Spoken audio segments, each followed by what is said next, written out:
Hi everyone, this is Jennifer, and I had a request to film just a quick video showing how I made this pin loop out of the binder clip from the Cocoa Daisy kit. And it's really pretty simple. All you're going to need is a binder clip. This is from the January Cocoa Daisy kit, but you could use any.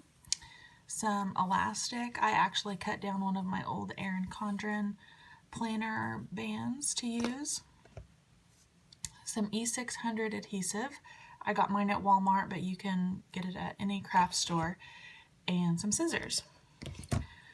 So all you have to do is first, if you like really fat pins, you're going to want to leave more elastic, whereas if you have a narrow pin, you don't need as much elastic for the pin to slip into. So I'm just going to kind of eyeball it here and say that about that much elastic is needed. You just use your scissors to cut that off.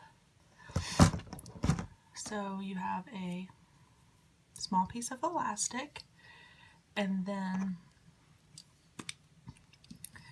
take your E600. I think you could also probably use a hot glue gun.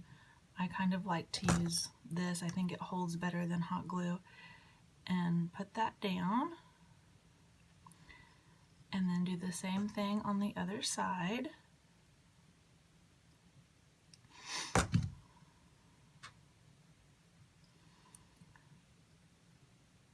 Like so. And I try to, get it straight and make sure there's no residue hanging off. I'll just wipe that off with my finger.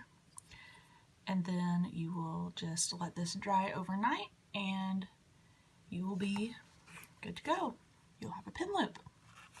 Thanks for watching. Let me know if you have questions.